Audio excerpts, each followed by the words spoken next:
I talk about mind deconditioning, it's like you have to kind of be able to separate yourself a little bit and be like, okay, I'm going to observe myself as this individualized expression of consciousness with my own energetic blueprint, my own energetic recipe. And what does this energetic recipe create in the world? Right? Right. And so then it's like, okay, if I have a reaction to someone, is it because I'm judging them? Because of my belief system? Or is it actually my intuition saying, don't trust this person? Welcome to season 2 of my podcast, where I dive deep into the transformative journeys of the souls. Today, I'm thrilled to welcome a remarkable heart-led coach who empowers empaths and sensitive souls to lead from within. Get ready to uncover profound insights and embrace the power of heart-led living. It's time to back it up. Rebecca, thanks for joining me today, and I'd like to jump right in and ask, could you share a bit about your background and maybe what was a key experience that shaped your path? Okay, a bit about my background. I'll just share what is relevant to the work that I do now. So Okay. I am a lawyer by education. So I went to law school and then I practiced law at a big law firm for 8 years before my intuition was screaming at me. It started off as a subtle whisper and it just grew and grew and grew until it was like, this is not the place for you. So I left and then I went to practice. I became a portrait photographer actually because I was doing it on the side, and I've always been had this like creative aspect. I actually went to law school to study art, museum law, and cultural property. I studied art history in undergrad, so I've always had artistic inclinations, and so then I was a portrait photographer, and then overlapping with practicing law on my own, helping other creative professionals get their businesses started, and doing contracts and that sort of thing. And then I had this whole dark night of the soul, which a lot of people, I laugh because if you've had it, you know what that entails. And Yeah. I guess it was about 10, 11, 12 years ago now, and I've been existential my whole life. Okay. So I've always been, what is the meaning? Like, what is the purpose of all of this? What is my purpose?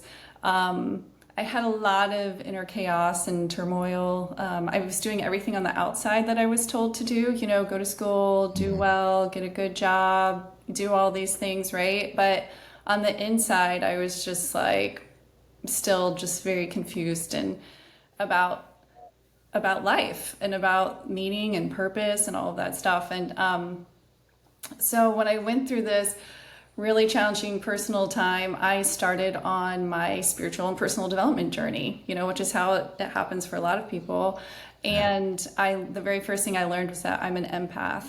And I knew that I was highly sensitive, but there wasn't a lot of material to find about that. Yeah. I mean, I'll give away my age, but the internet wasn't even the internet till I was in high school. So, like, we didn't have social media with all of these people sharing all of this information that we have now, especially in the last few years. And so when I was like, oh my God, I'm an empath, like a lot of my inner turmoil is actually feeling other people's energy, and feeling the energy of what's happening around me in the environment and not being able to decipher between what was mine and what was other people's.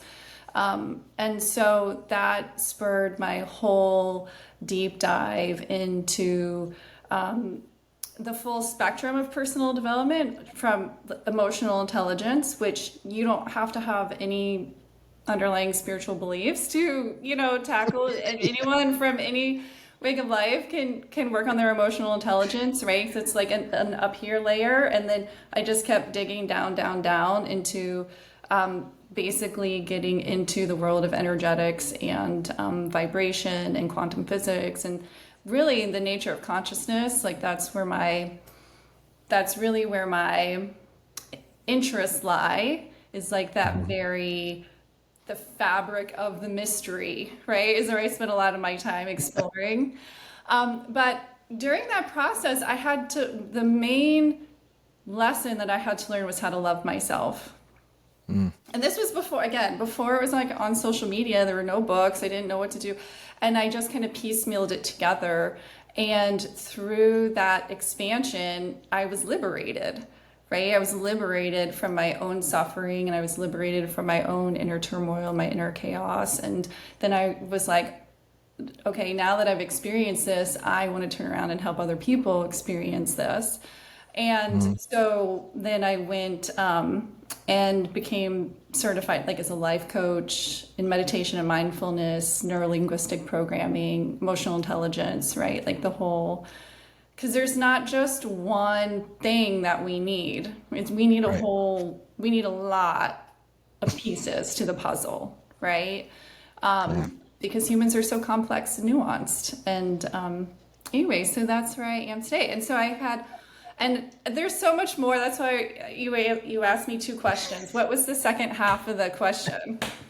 Well, that was pretty good because you're talking all my language. So I already have so many other questions. I'm like, oh, we got to talk about that. We got to talk about that.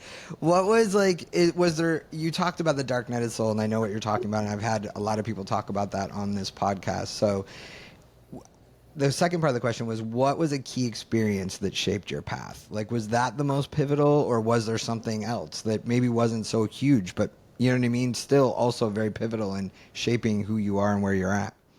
It would definitely be the learning that I'm an empath and understanding what that Okay. is, and really starting to hone my ability to decipher the energy that I feel. So it Hmm. really is the discernment that comes from that. How are you? Because I'm also empathic, and I didn't know that. Like, we have a lot of similarities, and I think something that stuck out to me on your website when I was reading it said, given the more sensitive we are to the environment, the more we can read it. And I'm like, Mhm. okay, but like, what if I'm already really sensitive to it? You know what I mean? And like, how do we do that? So, can you share like, how do you discern? I Mhm. know the process I went through, and like I'm still struggling with that. I think the more open I become, because I've realized like I'm sensitive, but I don't think I realized how sensitive I was Right. until recently. Yeah, I think that's true for a lot of people. Okay. For a long time, there's this narrative that being sensitive is negative, right? That Yes. it's a weakness.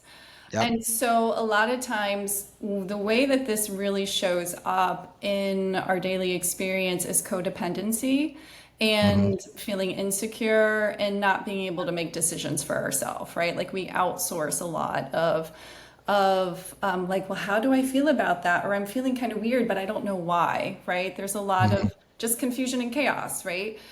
Yeah. And so the discernment comes from knowing yourself so well and peeling back the layers till you get to your core. And this is like, you have to remove your labels that are your identity. You Hmm. have to remove your belief systems. And when I say remove, I mean just like peel them back, right? Like Right. you have to be aware of how you're living your life to the point where you get to your core and you're like, okay, I understand who I am now at my core.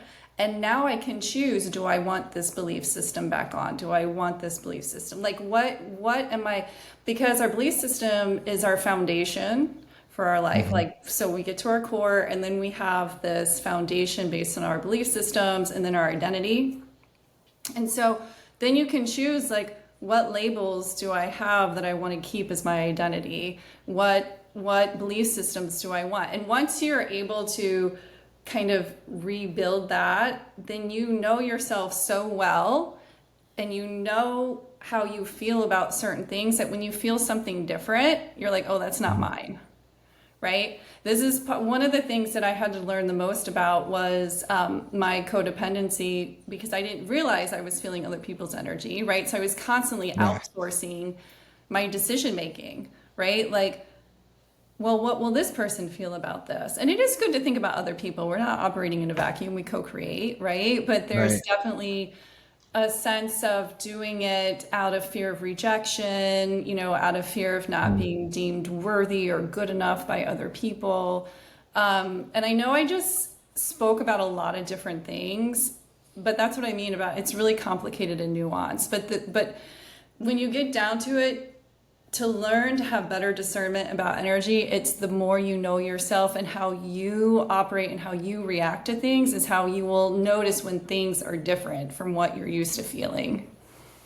That makes It's sense. like I mean, and you have to like create an anchor in yourself. Like you have to be the energetic Mhm. anchor. So if you think about it this way, instead of receiving information into you and then Mhm. being like discerning and deciphering, right? You are the anchor and then the energy is out. Like you decide what you want the energy to be like around you or what you're putting out. And then that is what goes out to the environment around you. That makes sense. Because I know I read something in like you, I mean, I put my age out there. I don't, the internet wasn't a thing till I was in college. So, you know, we didn't, we didn't have all that. So, you know what I mean? It was like, I knew I was always, you know, my mom would say too, something, you're so sensitive, you know, you're always so sensitive. And so I learned to kind of damper that down. But I think, you know, when I went through my dark night of the soul, which everybody knows I had this brain injury I almost passed away from. I didn't, you know, and I got confirmation of all that, and that's a whole nother topic of a walk-in during that situation, which I had asked because, like you, after my dark night of the soul, I went to school and I went to became a life coach and mindfulness and all the things, and it's like let me because I'm fascinated with that too of the fabric and how to like what does life mean and all these things and. But as the empathic part, I was always like the only way I could discern was if I asked myself, is what I'm feeling mine? And Right. then if it wasn't, it would kind of dissipate. You know what I mean? It was like, okay, that's not mine. But then I read something that there's like, oh, 9 different types of empaths. And I don't know if you saw something like that. Wait, say that again. 9 different what? 9 different types of empaths. Yeah, you can be more sensitive to different types of energy Hmm. and or feel it in your body differently. So I'm sorry, I keep clearing my throat. It's okay. For me, the way that I'm empathic is that I can feel other people's energy, other people's feelings, the way they're feeling. Yes. Like I can feel your energy specifically. And especially when I do intuitive readings, I can connect from my heart to the person's heart, to your heart, and I can tap into your energy and give you like a whole rundown of your energy. And I know that sometimes makes people feel uneasy, like I know more about them than they know about themselves, but it's first of all, I only do it when I have permission to do it. Right. And then, second of all, we all have intuitive abilities as we're walking around because we're looking for the people that we feel the most comfortable with, right? Ooh, So we feel that's how when you meet someone and right away you're like in deep conversation, right? And you're like, right. oh, I really connect with this person. And that's an energetic thing, right? And Yeah. intuition in itself and empathy and being an empath in itself is reading the sensory input we get from our environment Hmm. through our senses. Sorry. No, it's okay. Like through our senses, right? So our nervous system receives sensory input and Hmm. then we decipher it. And being highly sensitive means that your nervous system is highly sensitive to subtle differences in the input. Like being sensitive to the subtle energy changes that we receive from the people, the places, like everything around us. Does that make sense? Yeah, that makes total sense. And so you think, like for me, I'm like you, I'm more emotional. I'm Mm-hmm. not environmental and I'm not all the things. And it's like, but do you think most people don't tune into that? Because I know people I've even worked with, right? A lot of the things that people I come in contact, they're like, I don't know how to work with my intuition. How do I even tap into that? Right. Well, I think that there's different layers to that, but the first thing is that we often don't trust ourselves. Like we Yeah. haven't really developed a relationship with our inner voice, like with our intuition, which is our inner voice, and our heart, like through our heart Yeah. space. Right? And that usually is because we are living with these belief systems and we are living with these labels of our identity that keep us from being able to truly know ourselves. Hmm. And that's why it's like, well, intuition comes from, well, I don't trust myself because I'm used to doing things that will lead to me being accepted by other people or like not being judged or rejected by other people. Right. So that's How like, to, that's a big one. And how do we get like, I know that's something I have spent a lot of time working on, mhm, and I've gotten to the place of like, okay, I'm comfortable, but again, and I know I shared with you briefly before we came on here, was I wanted to open up my heart space. right. Yeah. I was like, let's make it full throttle. Let's open it up. I want to know what it feels like. And yeah, it's just been a crazy journey since then. And it's like, how do we get past that? I think for me, it's I'm trying to open up to different gifts right on a different level now. Hmm. And I don't know if you've gone through this where it's like I've had what I've had and I know how to work with it, but now I'm being asked to expand even further, and I find that self-trust is coming up again. Yeah. Yeah. I think that's natural because every time we're never going to be stagnant. Right. Change is constant, even in personal growth, even in spiritual development, in our energetic development. It's going to change at every level that you're at. And so each new level will bring new contemplations and new places that we're being invited to, like you said, expand into, right? And so Hmm. it does come with because everything it's such a step process and there are layers to everything. Every new iteration of ourselves, every new version of ourselves, we are going to have to contend with similar themes over and over and over again. It's like I always say it's like a video game. Mm-hmm. You go Yeah, to the next level and there's the next thing you gotta right. fight, but it's always because people are like, I thought I dealt with this, and I'm like, yeah, but it's a spiral. It's It not a is a linear, spiral. Yeah, yeah. right? We were It going is up a this way. spiral. Mm-hmm. It's like I think about it this way. Humans in general, we're on this spectrum of all of these different attributes of what it means to be human.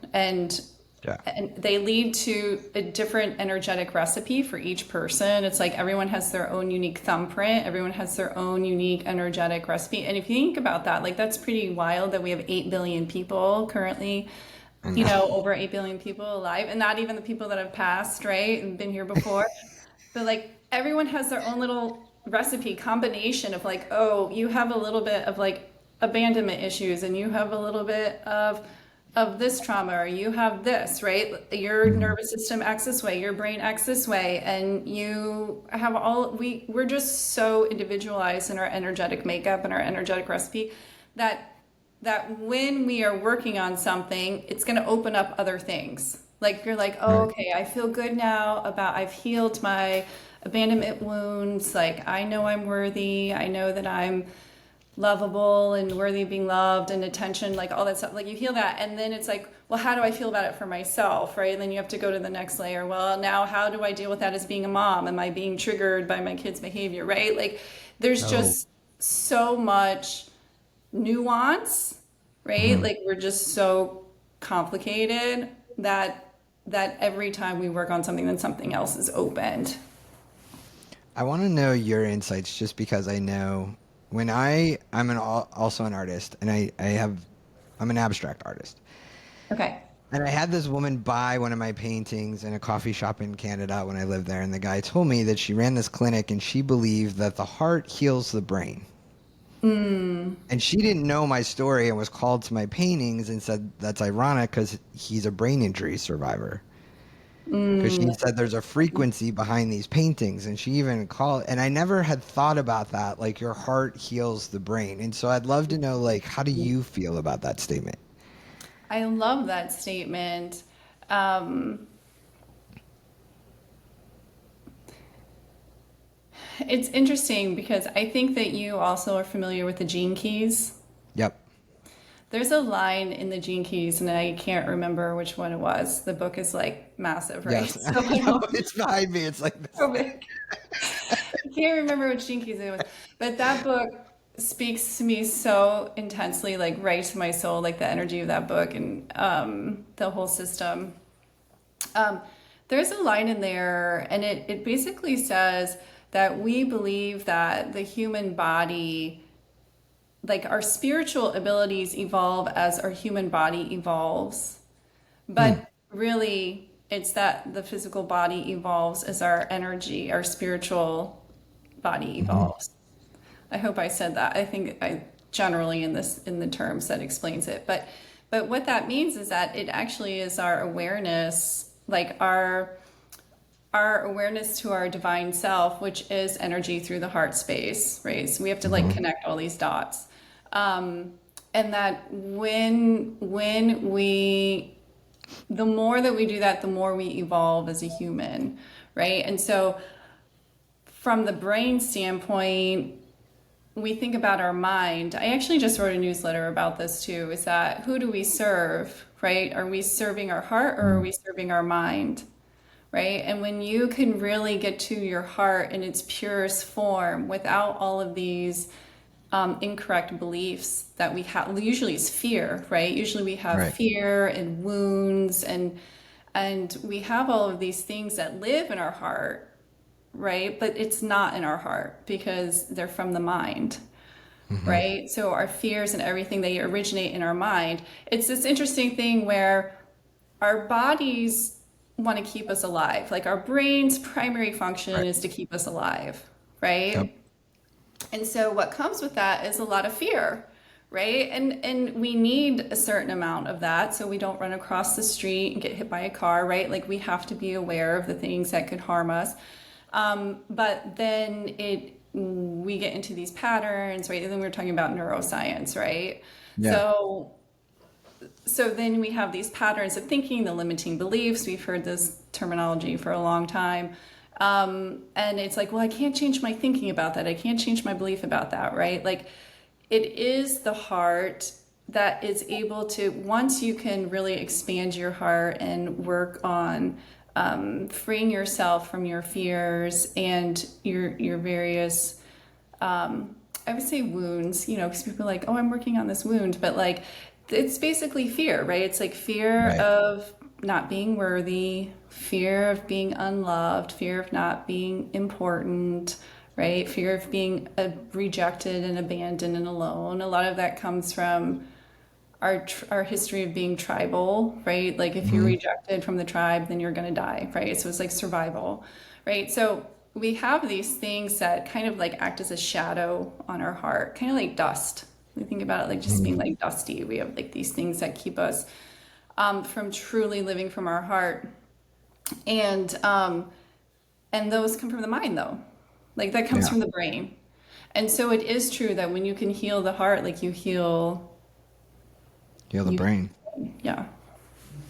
Yeah, it was a fascinating because I'm just like, and I think that's why I am where I am at because having a brain injury, I was almost in survival mode. Well, I was. There was no almost. I was in survival mode for such a long time, Right. and now I feel Yeah. like it's ironic. I'm coming out of it. It's been 10 years since the injury, and the 10 years ended on actually my 50th birthday. So the Chiron returned back to that. So it was like all of this. Finally, like I felt like I came out of this tunnel, and now I kind of put my heart space aside in a way. Do you know what I mean? Because it was like the brain was just going, okay, we almost died. I've got to survive. Every day was one step in the middle of like, who am I now? How do I fit into society? How do I function? How do I remember things? And so now that I feel like a lot of that is done, it's like the heart space now is like, okay, we need to get back into love and laughter and fun and Right. those connective spaces of this you've dealt with for 10 years. Now you need to go here, Right. you Yeah. know? And so thinking that this heals this, I was like, okay. But then I was thinking, did I do it backwards? Because my Mm. brain was in control and now I'm down here. So it was just an interesting way to look at it, Mhm. knowing, because I know a lot, you talk about deconditioning the mind for the heart Right. expansion, Yeah. right? And I'm all a geek about neuroscience because I had to learn about the brain. you know? Yeah, I'm not sure that it necessarily matters what order. I think it's a back and forth anyways, Yes. right? It's Yes. always a back and forth. It's always in conjunction. I mean, we talk about coherence, right? Which is really the syncing of the mind and the heart and the body. Hmm. And when you can sync all of those things together, then you're going to be able to really operate from a truly anchored place in your own heart. Yeah. And when we talk about deconditioning of the mind, it is getting out of survival mode, but it's more about just understanding why we're even in it to begin with. So for you, because you had the injury, that's a little different than someone who's just in survival mode Right. because of the way they were raised. You know, it's like another experience that you had, right? Like your body had to contend with that Yes. to heal, Yeah. right? Absolutely. And then when you get past the functioning, then it's the thought-based belief systems, identity, and how that plays out in the way our heart functions and how we operate from the heart. I remember I did this training a few years ago, and one of the things that I said in it is like your intuition is only as good as your emotional intelligence, Hmm. because you have to understand if you're having a reaction to something, or like you were saying, is it mine? Another thing is like, well, how do you know if it's yours or not if you don't know your thought patterns and you don't know your belief Right. systems and you don't know like you have to be able to get to a point where you're really looking from a very like bird's eye view at yourself. Like an Mhm. honest observation of yourself is one of the hardest things for people to do, Yes. right? And so Yes. when I talk about mind deconditioning, it's like you have to kind of be able to separate yourself a little bit and be like, okay, Mhm. I'm going to observe myself as this individualized expression of consciousness with my own energetic blueprint, my own energetic recipe. And what does this energetic recipe create in the world? Right. Right? And so then it's like, okay, if I have a reaction to someone, is it because I'm judging them? Because of my belief system, or is it actually my intuition saying don't trust this person, Right. right? So that's why we talk about, and then that's why it's a back and forth process, because you have to be like, check yourself, right? Yeah. Like, oh, what was that feeling, like, I think being judgmental actually is a really interesting process and part of learning how to be more intuitive and being more like trusting your inner voice. You have to learn what you judge people for, what you judge yourself for. Is it just based on the brain's need for survival, or is it based on society's programming of who's safe, who's not safe, who's worthy, who's not worthy, right? Like Hmm. you really have to break down how you function. Like I mean, and it's interesting because I think people come to this idea of living from the heart space, and it's just all about like loving more and like rainbows and butterflies and like all this lovely stuff. And it is, I mean, it really is, but it also is like you have to look at yourself and Yes. be honest with yourself about how you live, like how you think, how you feel, why are you the way you are? Like it's like a whole breakdown. And I think so. I think a lot. That's why before when you were saying like, "Oh, I'm ready to like open my heart as big as it can be." I'm like, "Are you ready for this?" Because And that's just, and I know that, right? Like we've yeah, also had the training as coaching and I had to do all that. And right. I've learned like we had to break down our own beliefs and, Hmm. go through it and go, what do you believe? And understand how that container is formed, And so I knew, because the opposite has been true for me intuitively, is I would just not like certain people or have an energetic like and yet everybody loved them and they didn't do anything to me. You know what I mean? But I was like, Right. I just don't like Yeah. this person. And so I ended up talking myself out of it only to later, Right. Get the evidence or the right, confirmation, and then get something bit happens. or, Right. hit, Hmm. sideways of like, no, this was why you were getting that sense that, this Right. person isn't for you. So I've had to really learn to just trust myself And Mm-hmm. I don't logically have to understand why I might not care for this person at this moment, at this time, but I know myself enough to know that there's a reason, and Right. my energy is telling me that, and it's okay without, because then you beat yourself up and go, well, everybody else likes them. Why am I being like a jerk? Right. That's like more advanced, developed Yeah. uh intuit like trusting your intuition that way, because then you're at the point where I'm like, okay, I'm so used to knowing how I feel that if something comes up, then I know that I need to trust it, right? Like, Right. but for people who are just coming into it, they do have to, it is important to go through that process of like doing the whole deconstruction, the Yes. deconditioning. But it is true that eventually you get to the point where you're like, oh, I just feel this way, and I know that I'm trusting that, regardless of what, that's also too the breaking of the codependency with other people, Yes. I mean, right? I call myself a recovering people pleaser because I had to go through that. You know what I Yeah, mean? Like, I had I to. think most empaths are, Yes. you Yeah, know. and now I'm solid in it, but I mean, there was, times where I can, and they'll laugh, people who are not it now, or people pleasers. I'm like, I call myself, but it was a process. It was a long, and I think part of my brain injury also forced me to that because I had to focus just so much on myself. Hmm.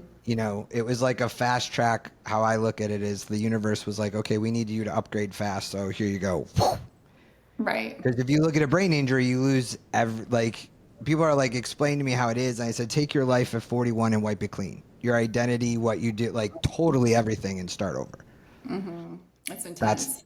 yeah, that's the experience. So in a way, yes, me going, okay, I'm ready to open my heart space. I Right. have this ill-fated thing of like, I've been through a brain injury. I got this. And then Right. when Yeah, things you're start ready. unfolding, I'm like, maybe I wasn't quite Right. sure what I was diving into. Yeah. You just take it slow. Just take it slow. Like there's no rush, right? Like divine timing. Yeah, well, exactly, and that's why I knew bringing you on here. I was just like, okay, here we go, all the heart led stuff. Because like last week, I did a plant medicine Mm, ritual and retreat to help open the heart and anything I needed to look at, and that was amazing. And it was this feeling of like remembering what that felt like before my injury. I had right. almost forgotten what that heart centered feeling Hmm. was because I was so much in the survival of Right. like you said, fear and going. It's like, no, how do Hmm. you just have ease and laughter? So Right. I'm kind of the opposite, whereas most everybody is like rainbows and sunshine and it's Mm, all the things, and I'm like, okay, I don't remember what that's like. right. So, will you share in your words what it felt like for you after the plant medicine? Or can you say, like, helped you remember what that felt like to be in the heart? It was just um it was so heart expansive. Like I was so happy and so surrounded in love. Like I even went and sat out in nature, and I just like tears started coming down because like I could Mm, hear the birds, and I could just see that it was like connected to everything that I don't, it's so hard to even explain in words because it was just this innate love and acceptance and connection of everything, and just knowing like, and I know that almost sounds cliche, but it was like I could breathe. right. You know what I mean? Like I could literally just breathe and be and know that I was like held, and I've never been alone, and I was okay. And even it was funny because even my roommate the next day, I'd come home and she's like, you have a whole different energy about you. And I was Mm, just like, that's beautiful. yeah, I just felt, I just feel so not only loved, but loving, like everything Mhm. around me. I just wanted to hug and see it and own it, and not own it, but like, just say you're loved and share love. And that co-creation connection just blissed I love tenfold. it. I love that. Have you ever, what's your meditation practice like? Like, have you ever felt that during meditation? I have. I did a meditation. It was funny. After my brain injury, I signed up to do this art dolphin Uh-huh. up at Carmicholing in Vermont. So I was up in Vermont in the mountains, away from everybody. And I didn't realize that an art dolphin was basically you meditate and eat like the monks do, Okay. with some Yep. artistic, Yeah, things. So after I didn't realize that meant we're meditating 6 to 8 hours a day. Mm, love Same it. cushion, same place. Like, right? They fill in this container of they take, when you're getting up, when you're eating, where you're sitting. Like, there's no decisions. You're just Yeah, in practice all day. I And love then, that. they sprinkled in some art things that we did. Even when we ate together, we ate and they fed us food that was just enough. So you were at this table with these Buddhist bowls and you had to take, they served you just enough food to take just enough to know that everybody around you would get food. So you That's had to learn to all eat at the same time, to all finish at the same time, to move. Like you became this huge connective, and we weren't allowed to talk. We were in noble silence. this sounds like my dream. It was an amazing experience, and you could do it for a week, you could do it for 2 weeks, or you could do it for a month. And it was Wow. after my brain injury. I thought I can only do a week, and when I went to leave, there was 50 of us from ages 19 to 80, and half of us stayed after the first week. I wish I had done the whole month because it was like my world just opened up, and we connected to each other on such, and yet we didn't speak to each other at Yeah. all. We weren't, even when we weren't in the room, we weren't allowed to speak. We had badges that said I'm in noble silence. So like, Right. we can't, so we never spoke a word to each other. And yet when we went to say goodbye and they have this big dinner when you leave and stuff, it was like we were literally crying. And they formed a circle and they called two of us out and they said, look at each other and look at each other's soul and tell the group what this person needs right now. I And you're love that. literally just, Sound. yeah, Yeah. it was just all energy because we hadn't spoken, and we got to laugh and talk when we did some art subjects. And they had a woman there who, my mentor, was a professional storyteller. So you Mm, had coaches who would help you with your meditation practice, and and mine was a professional storyteller, so she taught us about telling stories because they did weave art into this practice. So it was amazing experience, and yes, I felt that week being quiet, having all my decisions taken away. And they warned us, they said, listen, in the first 3 days, initially some of you are going to want to leave, some of you will leave, you're going to hit your edges, but if you this, can push past, yeah, those 3 days, and you push mhm. past your edges, this will be life changing. And they were right, because about day 2 I was like, what the hell did I do? Why did I sign up for this? So now I've learned to give myself 3 days to kind of like adjust to something. But that meditation, that experience was the same feeling. So what I hear you saying is like when you are able to go into a place where you're getting rid of the noise and you're just Hmm. spending time internally with your heart, then you feel oneness, right? You feel freedom, you Yeah. feel liberation, joy, right? Enthusiasm for life, the sacredness of your own life, the sacredness of other people's life, right? Like that's really Yeah. what it means to be heart-centered and to live a life from a heart-centered place. And the way that we get there is through quieting the mind and quieting the noise from around us and cultivating that relationship with our own voice, our inner heart voice. And because what that is like that's attached, that is the divine. Like that is the Hmm. expression of our divine. Like our divinity is like entered through us in the heart. Like Yes. that is where we hold it. And so I love that that was the transition, like talking about that experience, because really what it means to be heart-centered is to be love, is like to live your life as an expression of Hmm. love. So much so that you're anchored in it, and like I was saying before, like that is what is being pushed out from you to others, right? Instead of waiting for it to be brought to you from somebody else, like that you deserve Hmm. it or are worthy of it or someone can give it to you. But like you decide that you are love and that you're like and not only are you love, but it's infinite, right? Right. This well that is infinite, and you can just pull it up from inside of yourself and then express it out. And that really is what it means to be anchored in love, like to be love and to function from a place of love.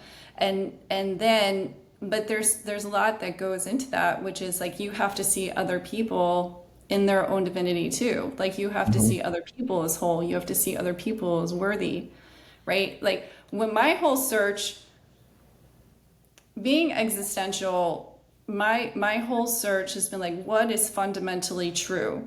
And what Right. is fundamentally true has to apply to every single human that is on this earth, Even right? the This one is people don't like. right. It's not picking and choosing.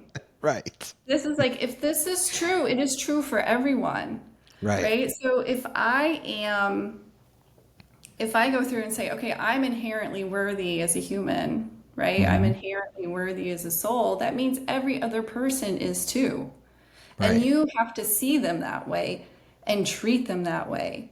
And this is what I was saying about like deconditioning your own behavior, because if you don't, then you don't believe in your own worthiness and your own inherent divinity, right? Like this Hmm. is where it gets really sticky. But like when you can get to a point where like you want to open your heart space, but it comes also with a great responsibility because Yes. you have to be, like I say, you have to be honest with yourself, and then you do change the way you see other people, right? And like how you treat them, and then you take responsibility for that, take personal responsibility for that.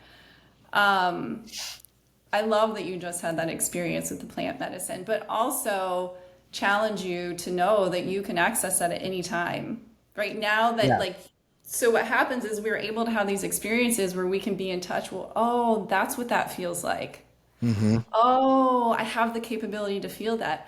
Oh, I understand. Because then it becomes your truth, right? When you have a personal direct experience of it, then it becomes your truth. And then that it's not just an intellectual thing that someone talks to you about or like tells you about, Right. right? So that's why we have to follow our own intuition to the path, to the modalities and the experiences that will bring us to that direct experience so then we can live it as our truth.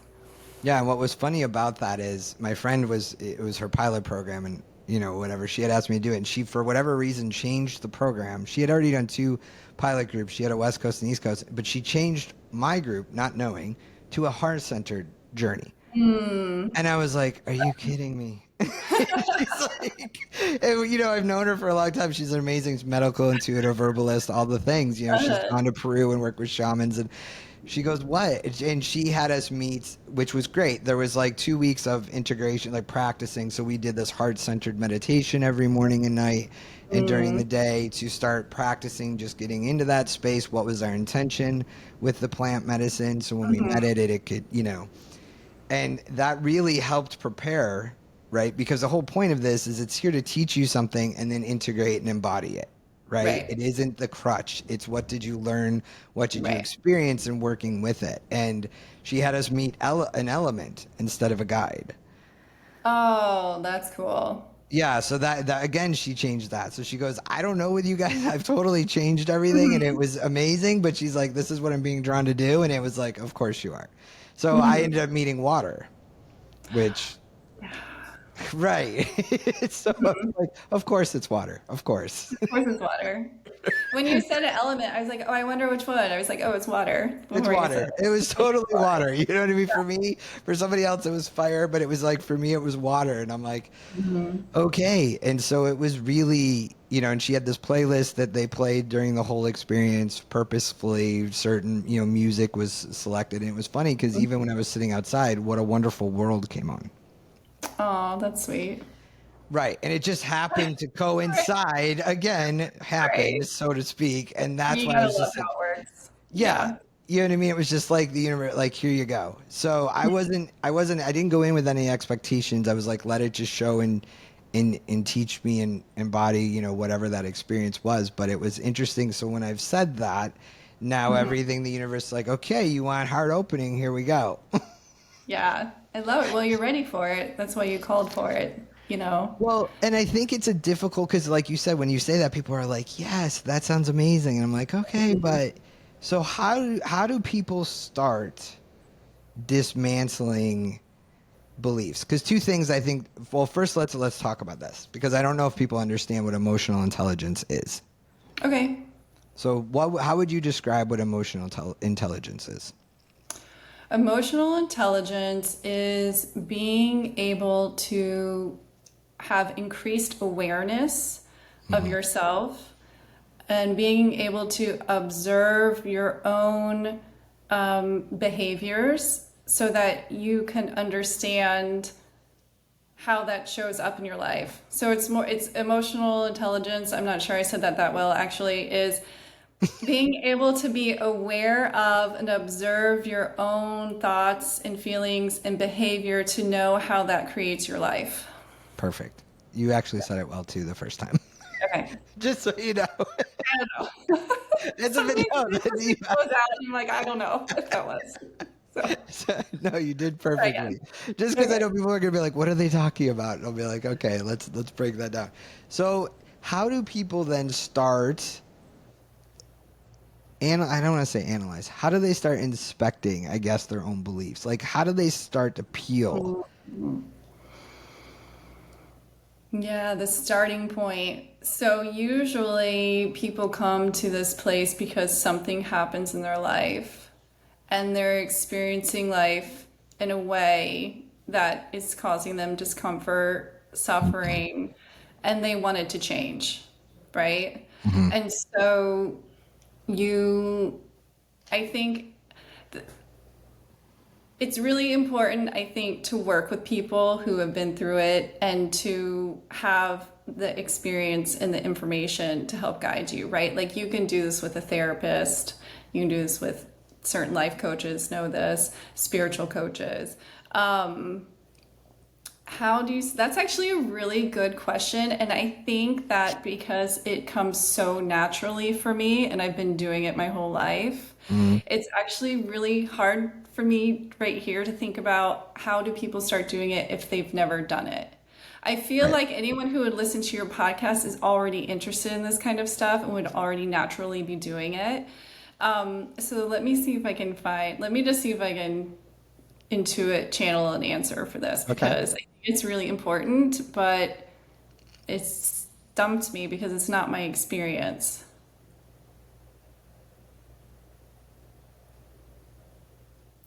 Yeah, so the answer I got is that it all starts with a desire to want to change and experience yourself and your life differently. Okay. And so you really start looking at who am I now and what do I believe now, right? So look at Hmm. what is currently, say, and a lot of this people take for granted if they've never done this type of work because they are raised by certain people in Hmm. a certain area of the world with certain cultural beliefs, certain religious beliefs, right? So you want to start there because that's outward identifying and that's the easiest way to identify what your belief systems are.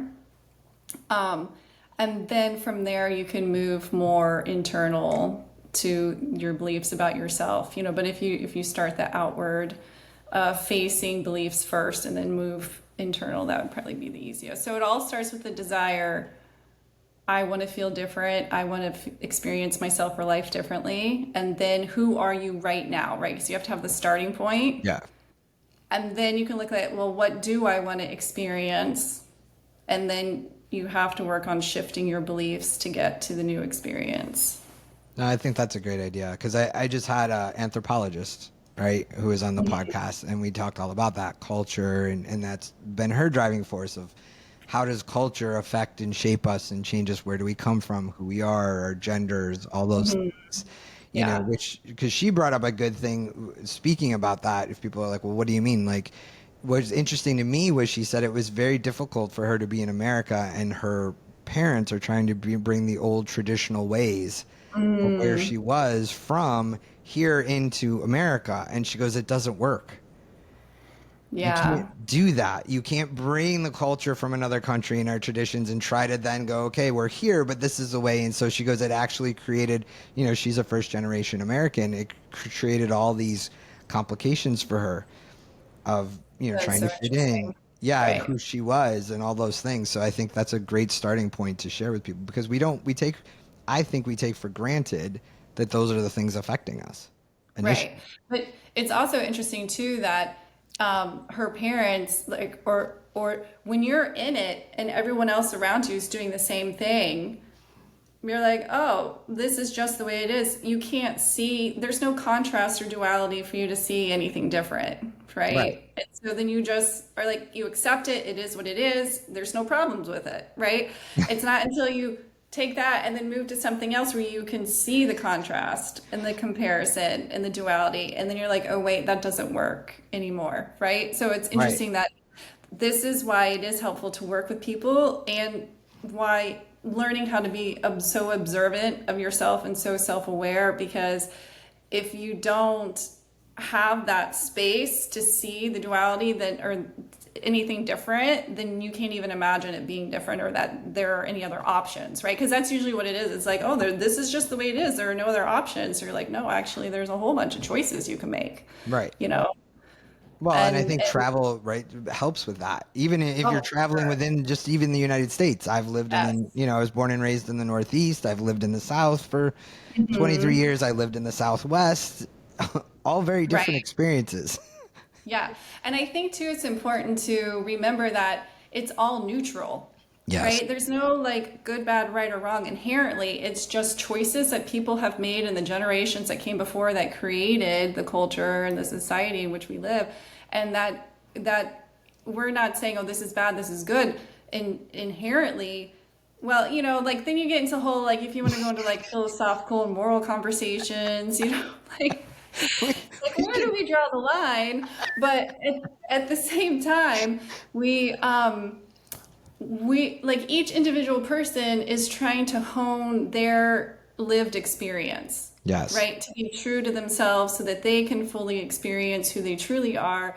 And you can't do that if you're just accepting what's around you as the only option, the only choice, right? Like you have to be able to be like, oh, well, I grew up this way, but I have a choice to believe that that's true or not, or I have a choice to accept that Yeah. as the way I live my life, right? And so I think a lot of this conversation too is about realizing you have a choice. And I know we're talking very high level here, like it's like if we have like specific examples, then we can like put more emphasis on that. But there's just this conversation about the heart space. Like it really is so, there's so much that goes into it because of being human. Like there's so much. Well, So I think in the environment even we're at now, right? Like, and not that there are topics that people don't want to talk about, true. Yeah. right? Like we Except know for that. people like us. We're Right. like, You know let's what I mean? talk Like about it all day. politics and all of the, I don't want to talk about that. And Right. it's like, okay, but like that's where the work is. Do you know what I mean? Like I Yes. remember having to do this exercise, and I've talked about it before, and it was profound for me. And it was based on this woman's TED talk of take the other to lunch. So it was take Yeah. somebody that you don't like or that you strongly disagree with or whatever falls into those categories and take them to lunch, not to change their mind, not to convince them that you're better, but to truly understand them and set the rules. And we had to do this as part of one of our coaching exercises was find somebody like that and literally take them to lunch and Mm-hmm. set the container and say, listen, we're not here to argue. We're not here. I just want to understand your perspective. I want to Mm-hmm. talk with you and share mine, and I want us to get up from this table and be able to hug each other as humanity, even if we agree to disagree.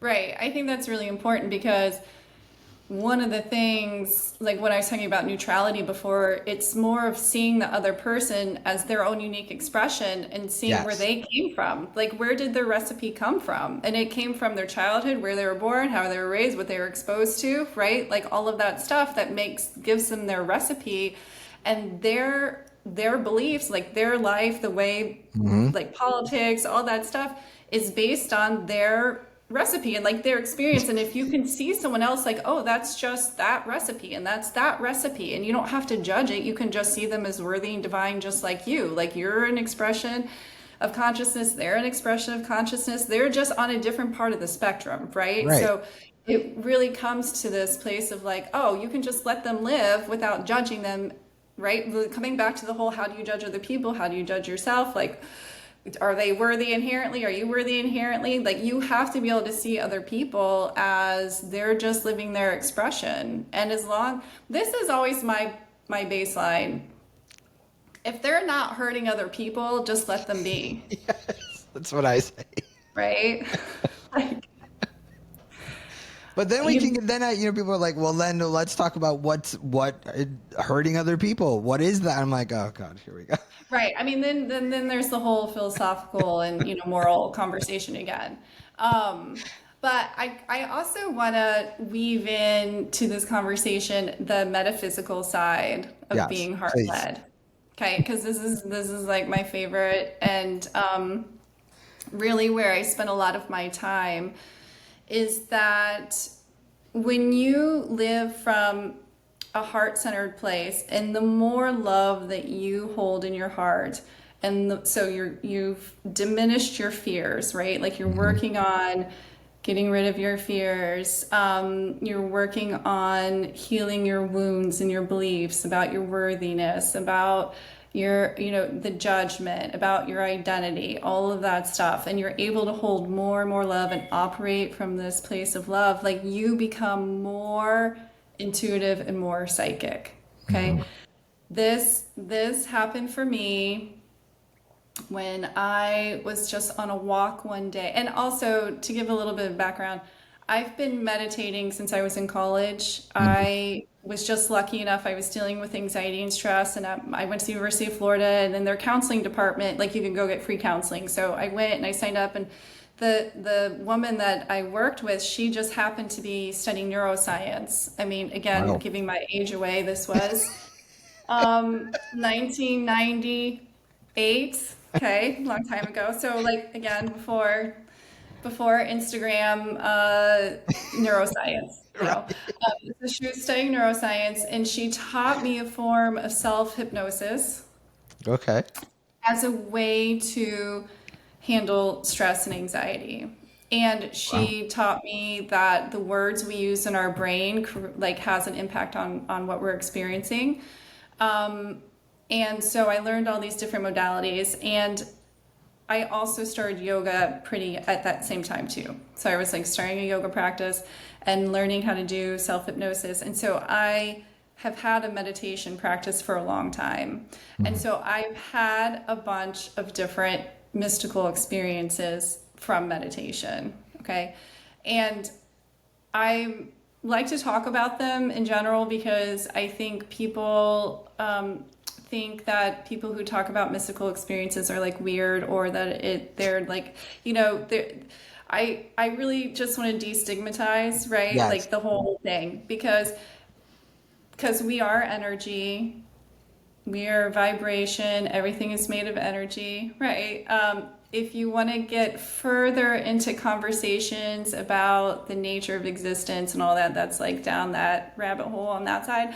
But at a base, like we are energy. And so one day, a few years ago, I was walking and I had just had this really profound, I was just in this really profound expanded space based on some healing that I had been doing and some understanding of myself at a really deep level. And all of the houses started to like vibrate, like almost like white noise on a TV, Yep. another back in the day reference. I know what you're talking about. Like, shh. And I was like, what's happening? It was so cool. It was so cool. And so here's the thing, and I can feel it right now too, like as we're talking, my whole body is vibrating. When you are able to expand your heart and hold love and be love and operate from a place of love, Hmm. you are actually tapping into the energy that is what, like, your natural energetic state is love. Right. Okay. And that's not just a cute thing to say.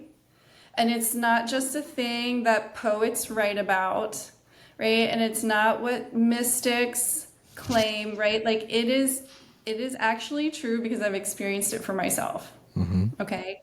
And when you can expand in that way, you become so intuitive and so and I don't want to say psychic, like you can predict the future, because I that's a whole nother conversation too. But intuition, there's like a fine line between like being intuitive and being psychic, right? Hmm. It's like it's Yeah. all reading energy, because that's what being intuitive is like being able to read the patterns of energy that have existed and then shift, and you can feel the shift. You're Right. like, oh, something changed. I felt that. And so when you become more of a self leader, that's saying you break the codependency, you become the inner anchor, and then you are able to hear the calls that are for you. So a lot of times intuition, this is probably the main difference between intuition and being psychic, is that you intuition is really for you. Right. This is like how your body perceives the sensory input from the energetics happening around you. So it's for you to guide you, Hmm. because we all have our own path and our own purpose outwardly and inward. So we all have an inward purpose to know our own divinity, to like Right. come to our state of truth as it's connected with divine consciousness, infinite consciousness. And then we have this outward flowing purpose, which is really our own path that we take for what we're here to create with our unique energetic blueprint, right? And so to do that, we have to be able to follow our own calling and our own intuition and have that relationship with our inner voice. And you do that, I think about it this way. There's no other purpose, there's no other reason for all of this personal development and personal growth and spiritual quest other than evolution. Right. And if we are not evolving according to our own path, what's the point? Right. What are we doing? Right. We're just living for other people. We're just living according to this like thing that's been made up for us to live in, Right. right? From other generations and other people. So that's why like you just become so clear. You have so much clarity. You know exactly what choices you're making, what decisions you're making, what people are for you, what people aren't for you, right? Like Hmm. you get to this place of feeling it becomes magical. And I know I love that word. It's a Love good it. word. It's such a good word. Like, and I know people are like, oh, magic. Like, yes, magic. It becomes magical Yes. because you realize what a powerful creator you are. And you can create through the energy and this energetic state that you can tap into when you expand your heart. So it's like this full spectrum. Again, it's like, okay, you can heal your heart and just be more loving and have better relationships with people, right? And like just on a day-to-day basis, or you can be this like really like you can truly understand how the fabric of the universe works Yes. when you are, I mean, that is the way to true liberation. It's the true way to understanding your purpose. It's the true way to creating what you want in your life. It's like the true way of having an understanding of what's happening with like consciousness, the quantum field, like all of that. And that's one of the reasons I started this podcast was simply that. It was like, I want to demystify that this is all woo woo and crazy. That's why I Yeah. try to have, everyday people on here and everything. They're not like whatever big, profound people on the internet. It's just like everybody is having experiences and they're Yes. afraid to talk about them 100%. because people are Yes. I going to think mean, I'm crazy. Someone's going to say this right. is insane, but it's not. Right. I mean, I think it's funny that I used to be a lawyer, like in my suit, like, Yes, that's a in my big job. firm, right? And now I'm like over here talking about mystical experiences on the interwebs. But Did I'm you just a always, mom. but did you have that when you were a lawyer? Like, did you know your I intuition or no? I did, but it was more of just confusing. Like Okay. I didn't understand. I first of all, I just always saw it as a weakness, right? Like I Oh, okay. always saw it as a weakness. Always that I needed to be different, that there was something wrong with me, that I wanted to be more confident and loud and outspoken, and I wanted to be that we're told that like a certain personality is the way that you're supposed to want to be, Right. right? Or that it's like the best way to be. Right. And so for me, I mean, I was the kid in high school writing poetry about death and it's always existential listening to Tori Amos and Sarah McLachlan, right? I was always this like Great artists. angsty, Yeah. like deep feeler, right? And so I can laugh about it now, but I've always felt so deeply, and Yeah. I've always cried at movies and at art. Just seeing a piece of artwork that moves me to tears. I remember I studied abroad in college, and I remember we went to listen to these monks chant, and I just the tears are just falling down my face with like the purity, the vibration, the intensity, and just like so I've had so many of those experiences, but I had no idea why, Right. other than I'm a sensitive person and I cry a lot, like, and that's a bad thing, right? It was always like, Yeah. and that's a bad thing, right? So this is what I was talking about when you go through your labels about your identity. I would have identified myself as a deep feeler, highly sensitive, negative. Like Yeah. that's a bad thing. I need to change this about myself. And now it's like I'm a deep feeler, highly sensitive, positive. Like my favorite thing about myself is like my gift is that I have the ability to feel so deeply, you know? Because what can happen is we get so like caught up in like the angstiness. It's true, like we have these huge hearts, and it can either be our path to liberation or it could be the path to our demise, Yeah. right? Like we can let it pull us under.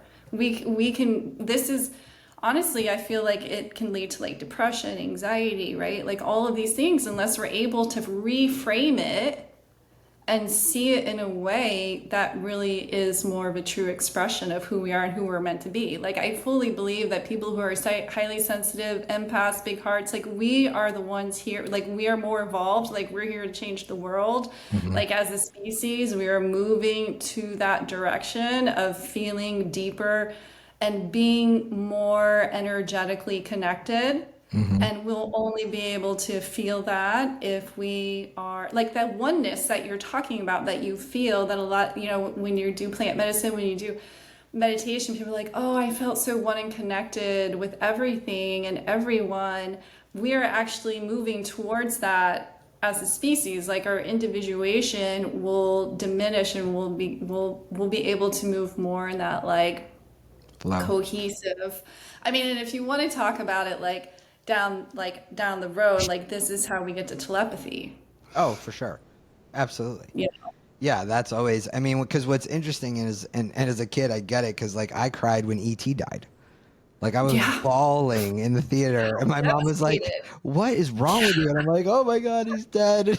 Like, Wonderful. it's so Yes. horrible. But even before this, when I was on a pet sitting gig, because I pet sit a lot, and the house backed up to the forest, and what was interesting for these, I had this experience right before this plant medicine of feeling so connected. Every day, I had a new animal come and visit me.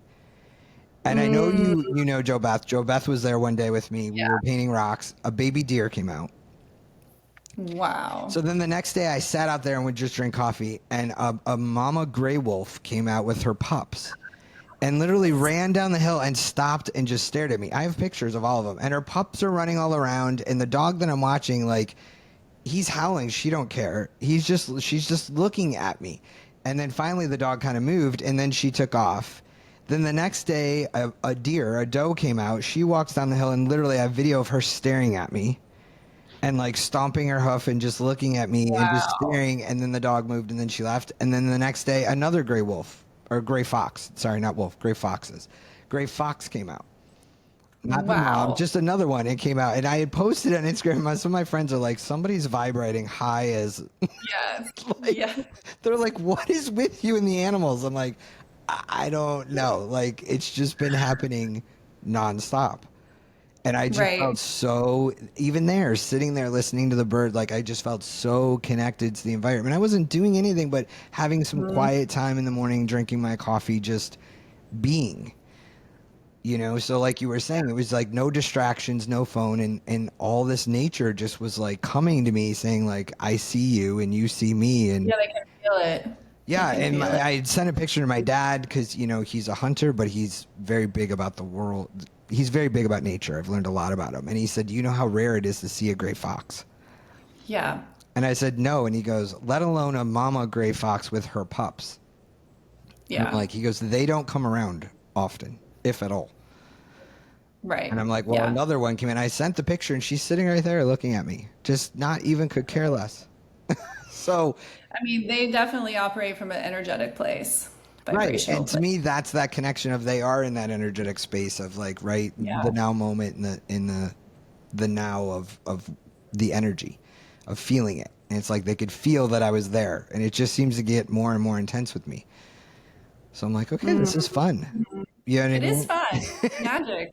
It's magical. It That's is what I would say. magical. I mean, it's a fun thing. So I don't want to keep you for too long, but I want to ask you a question that I ask everybody. Okay. So I love your answer. In a world constantly seeking answers, what's the most powerful question you've asked yourself that led to a profound shift in your perspective or life direction? Mm. Definitely, who am I?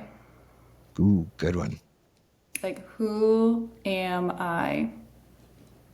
How did that question shift your life?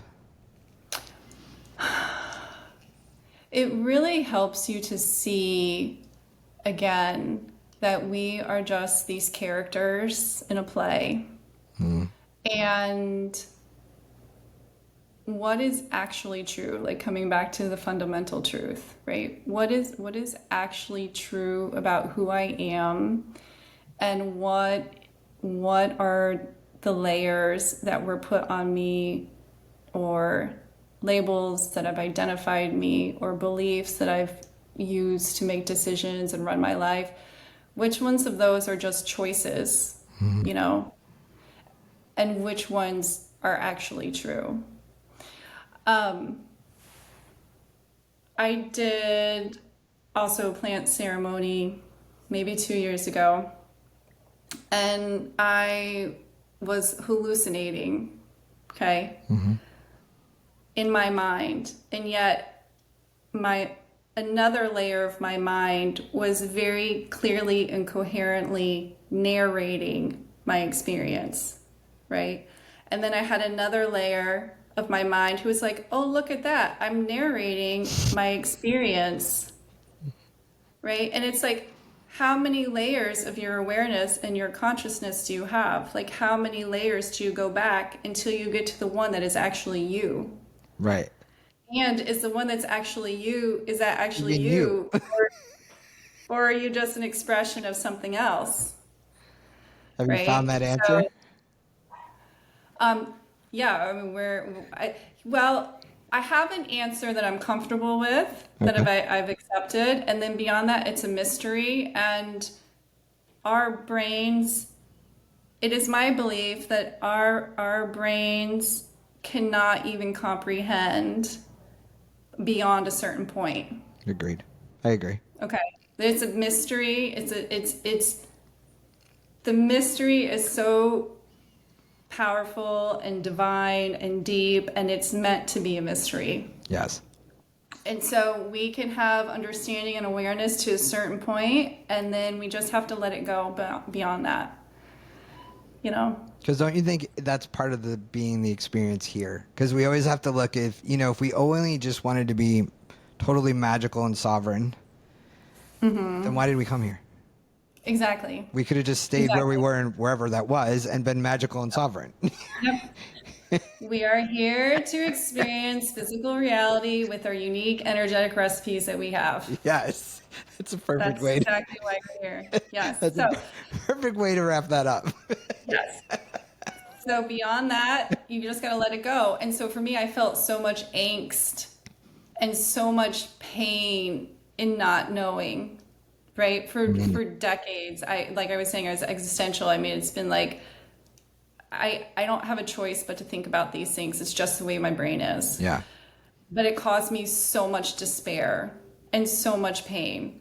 And so for me to ask over and over again, like, who am I? Who am I? Who am I? To get to a point where it's like, okay, cool.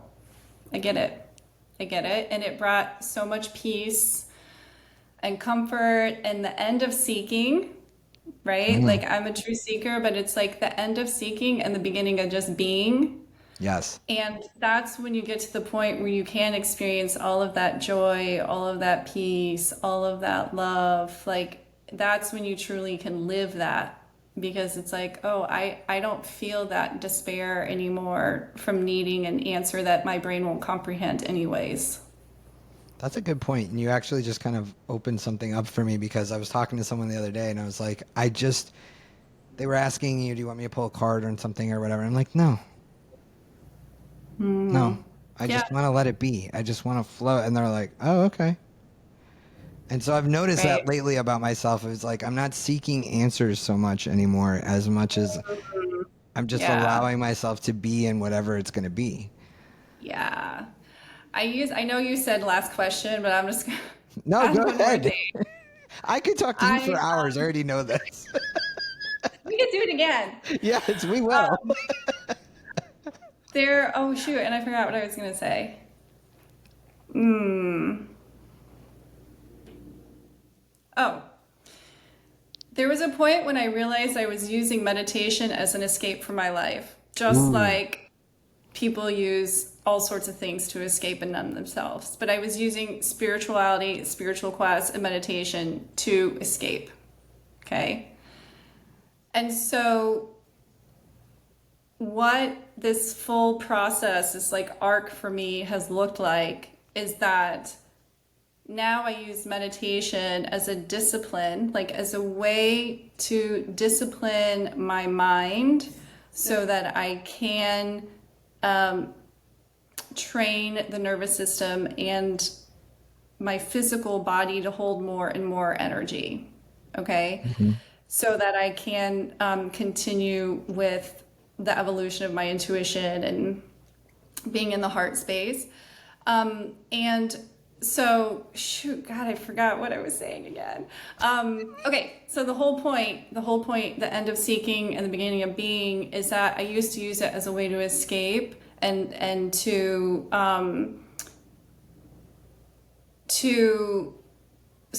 continue to feed that anxiety and that angst I had about not knowing. Okay. Yeah. Okay. But now that I'm in this place, like I was trying to escape the physical world, like I hate it here so much, right? Like I hate it here so much. But now I'm like, well, this is the point of being here. So I just live in the world. The whole point of being heart centered is that you go through this whole transformation and then you can live in the world being anchored in your knowing and your love, and you create from that place instead of wanting to escape, instead of like being unhappy. And so it really is this whole I don't need to escape anymore. I don't need to seek anymore. I'm definitely always open to and attracting experiences that Yeah. help me understand and evolve, but I don't seek from a place of pain anymore. That makes sense. That makes Right? sense. Yeah. That's huge. So, Because I think, and there's another friend of mine who also kind of went through the similar experience of, she was told you're using your spiritual practices to avoid your a lot of work, people do. right? And Yeah. it's that, and that's in some ways of spiritual bypassing. But at first she was like, "What? I don't." You know what I mean? That's like that.